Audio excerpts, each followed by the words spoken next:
Hey, what's up, guys? Welcome back. So, hopefully, YouTube will not block this video. I'm just hoping they won't. So, let's get into this. Alright, so long story short, yesterday I made a really good video. I put a lot of effort, put some comedy, put some fun stuff in it, made it entertaining, and on the third act, I did comparison between X900E and TCL R617 4K television. Uh, and my video got blocked because simply I was showing a 3 second loop scene repeating without any audio while I was explaining the key differences between the two televisions, and while I was explaining to those who are skeptical about stepping into a 4K Blu-ray how important the HDR is, how important the high resolution is, and also how important the bitrate is on the 4K UHD Blu-ray discs. It has more layers on it, therefore it can sustain more bitrate. But anywho, I was blocked worldwide on that video, and I was really pissed off. If you guys want to know more, there's a video I did yesterday where I talk about it in more depth. But right now, let's jump into this. What you're looking at here, it's a Deadpool 2 super duper cut version, and it's currently being projected on my, when I say projected, I mean being played on my Sony X900E. As you can tell, it's a Sony X900E. And I'll give you my brief summary on how this movie looks. Well, this movie has a little bit of grain. There is a grain here, and it's not to the point where it's like Die Hard or Predator type of a grain, but it has a little bit of grain. This is just the director filmmaker choice. That's what the film director wanted. I personally would have avoided it. I didn't think it was necessary to put that grain, but sorry about this. But it's okay. It doesn't bother me. I mean, it is what it is.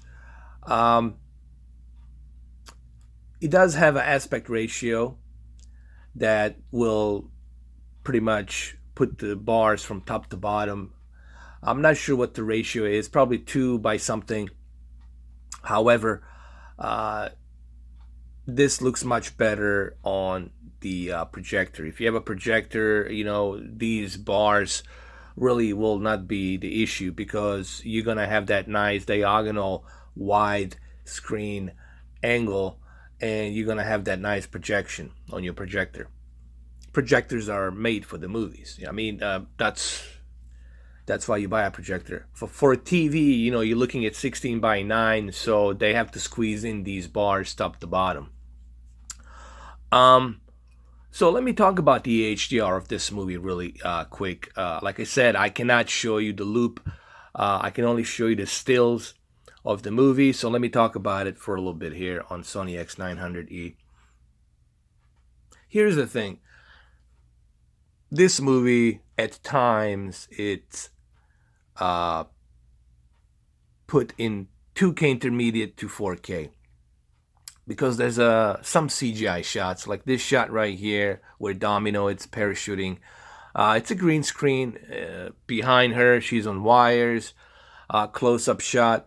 So there's some CGI here. So therefore, they have to put 2K intermediate to 4K.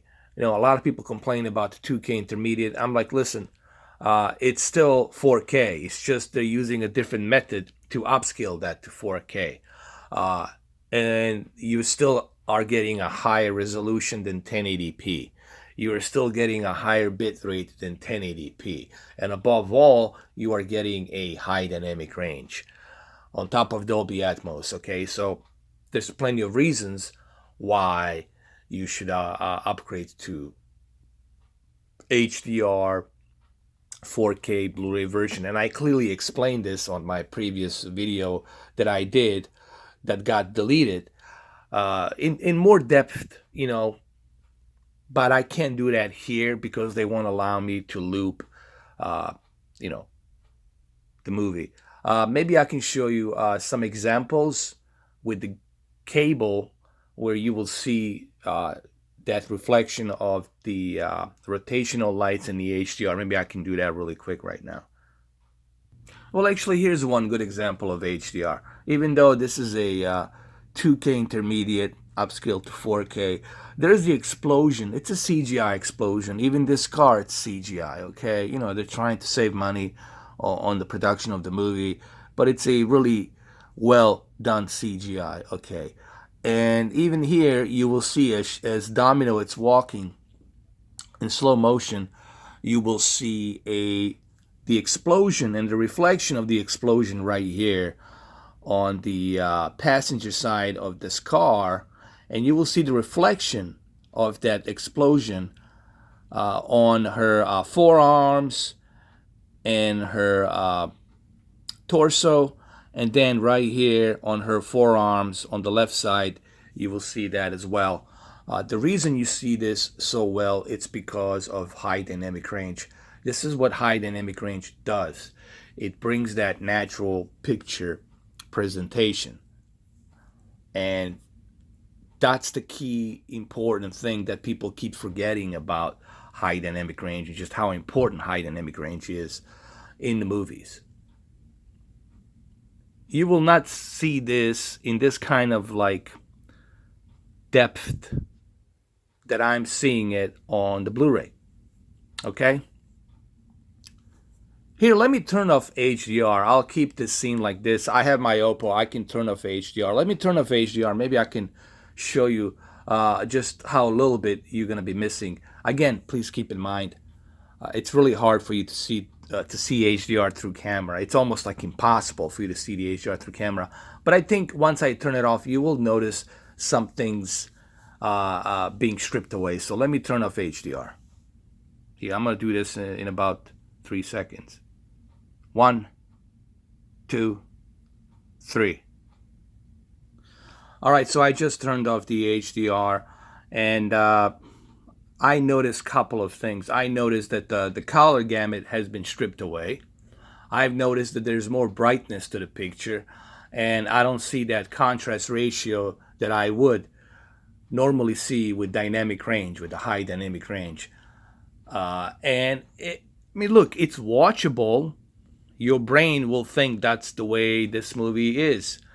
But unless you actually experience HDR, then you really don't know what you are missing. And this is where I try to tell all those naysayers about the 4K UHD Blu-ray. Unless you actually see and experience HDR or Dolby Vision, it is really hard to go back to watching a regular type 1080p movies, honestly. Now let's turn the HDR back on here really quick in about 4 seconds. 1, 2, 3, 4. Okay, so here we are with the HDR, and first thing that I notice, obviously, the color gamut, it's back. The deep dark levels, the contrast ratio of the deep dark levels between black digital levels and white bright levels are back here. So it just it looks better. I mean, I'm just showing you one example. I did a much better job yesterday. This is why I'm so pissed off that that video yesterday got deleted, because I really put a lot of effort on that video. Guys, sure, in the beginning I was joking around because I wanted to make the video entertaining, a little bit fun. And then throughout the video, I really went into in-depth explaining to you why HDR plays a huge role and what are you missing when you strip it away. You know what I mean? So, and I know it is difficult for you guys to see this through a camera. It's not necessary for you to type down in the comment section in capital letters to me, yelling at me, trying to tell me, but we cannot see it through a camera. I get it. I know you can't see it. But somebody who owns the HDR TV, not just one, but dozens of HDR TVs, really good quality HDR TVs, this gentleman here behind the camera can tell you 100% that yes, HDR plays a huge role in the 4K UHD Blu-rays. People seem to forget that, along with the Dolby Vision. HDR and Dolby Vision play a huge role on making these movies look more vibrant, colorful, and with a much better contrast ratio. Hence the word dynamic range. You're getting a dynamic range. You're getting a depth of the picture, more natural picture. I mean, bottom line is this movie looks great in HDR. I think I already mentioned that on the Apple TV 4K version. It's not the greatest HDR movie, but it definitely, you will appreciate HDR. This movie has plenty of action scenes. From the beginning, you know, it's just a action, fun, comedy movie. So there's plenty of stuff happening. So you're always going to have that HDR being active. So the HDR will definitely give your money's worth here watching this on a really good HDR TV. And Sony X900E is definitely a good choice to go with. But you got to keep in mind with the Sony X900E, you are not getting Dolby Vision. I would suggest that you upgrade to a 930E. With 930E, you will get a Dolby Vision there. So there you have it. Just a short little video. I just wanted to do this video because I couldn't do it yesterday. I was too busy, and plus my video got blocked, you know. So I hope that this video won't get blocked. Hopefully 20th Century Fox will honor the fair use. And if this video gets blocked, then I don't know, man. I guess there's no way for me to do these comparisons and talk about key differences here. I'm not, you know, playing the entire movie. I'm just using this as a technical demo. I'm trying to help people decide whether or not they should upgrade to a 4K TV, whether or not they should purchase a 4K Blu-ray. So anyway, there you have it, guys. Thank you for watching. I'll see you on the next video.